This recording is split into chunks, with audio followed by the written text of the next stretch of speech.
Here are the 7 hard truths that you need to actually achieve your goals this year.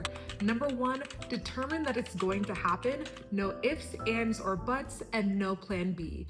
Oftentimes, we actually don't achieve the goals that we want to achieve because we have a plan B as, oh, if it doesn't happen, then maybe I could just do this. And we oftentimes compromise on the things that we want. But when you have a determination and there's no other plan B and you act as if there isn't a plan B, you're gonna get the job done because what else are you gonna do? There's no plan B. I'm Nigerian and we have this saying in our culture that we're gonna get something done by fire by force. And honestly, that saying is true for how you need to approach your goals. That by fire by force, you are going to achieve every single thing that you have planned and that God has for you, because that is the only way that it's actually gonna get done. And that same energy that you put in that 9 to 5 and that job when your boss tells you to do something and you actually get it done, what if you put that same energy into actually achieving the goals that you want for your life? Number 2, less planning, more execution. You don't need to do more research. You don't need to create another plan for a plan, because actually the thing that is going to get you there is the action, not the planning. And honestly, if you focus on the 1% rule and do one thing, even if it's only 15 minutes a day that gets you closer to your goal, that is so much better than sitting all day planning and executing without actually getting any momentum. So this year, focusing on the action steps that are actually going to get you closer to your goals versus focusing on the plan and the strategy, because honestly, the best way to get feedback is actually by doing the thing than by just sitting around in the waiting room and just trying and just being like, oh my gosh, I need a plan, I need to focus, I need to do all this. What did they say, that quote from Michael Scott? You miss 100% of the shots that you don't take. So take the shot, take the action, and get to work. Reduce obstacles that are standing in your way. Oftentimes we have a list of excuses as to why we can't do this, and oh, my schedule's too tight, or I don't know, I don't have time for this, or whatever the excuse is. Make life easier for yourself. If you want to work out, lay out your workout clothes the night before, go to bed earlier, set screen time limits if you find yourself scrolling and taking the time that you could be using towards your goals on Instagram or on TikTok.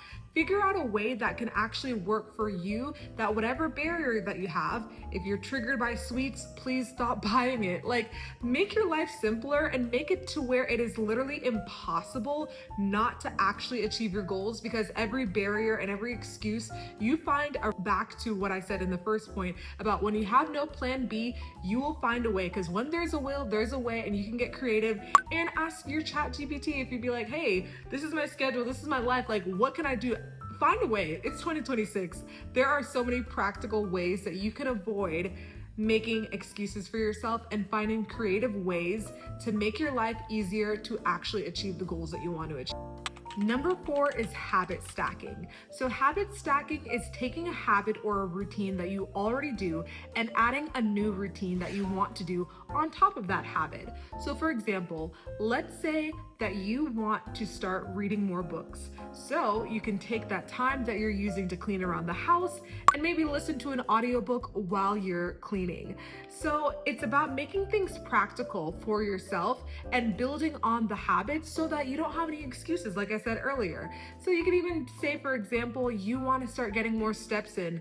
That time that you're taking in meetings, if you want to get a standing walking desk and get your steps in while you're in meetings, whatever it is that you can do to add on to the things that you're already doing so that there's no barrier and you're killing 2 birds with 1 stone.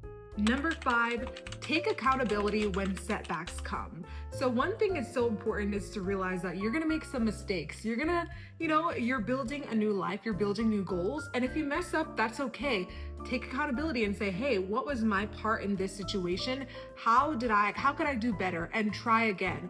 The thing is, it's not about us failing. It's about trying again, even after we fail, and saying, hey, I need to do better and be better. I recognize that was my bad. And also not allowing yourself to get into a victim mindset where you feel like, oh my gosh, woe is me. That is not the posture. Taking accountability means that yes, you didn't do the right thing at this time, but I recognize what I did wrong. I'm learning from it, I'm growing, and I'm gonna keep trying, because again, there's no plan B here. So you have no choice but to pick yourself back up and try again. What's that Aaliyah song?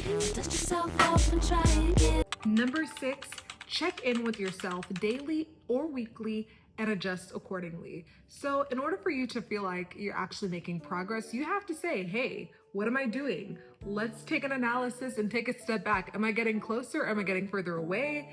What went well? What didn't go well? Do a self-audit every single day, every single week. I love a good to-do list. And when I make my to-do list, I look at and see, did I actually achieve what I wanted to achieve in the to-do list? And if I didn't achieve what I wanted to achieve the day before, then you best believe no 2 days in a row be without me achieving the goals that I want to achieve. So if it's one day, okay, I messed up, but I'm not about to mess up 2 days in a row. That should be the standard that you set for yourself.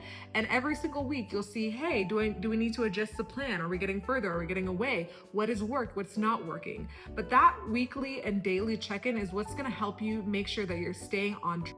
Number 7 and number 8 with the bonus, give yourself grace and ask God for wisdom. So we're not robots, but we are people who are able to achieve more than what we could ask, think, or imagine with God. And so when you fall down, you give yourself grace, allow yourself to feel the learning curves of reaching this new goal and becoming the best version of yourself. Allow yourself to recognize that it's going to be uncomfortable in some parts, and change is different and it's awkward sometimes. And you have to ask God for grace every single step of the way. Like, hey, God, I don't know how to do this. I actually need your wisdom, because one thing God will love, he loves when you can actually go to him and be like, hey, I don't know this. I'm lost. And that is the point where God actually will lead you to the right place, the right time, and order your steps so that you can actually achieve the things that he has. That is all that I have for today. If you made it this far, let me know a goal that you're trying to achieve in 2026 and which point stuck out to you the most out of this. If you made it this far, hit that subscribe button, share it with a friend, and stay blessed, and let's elevate together.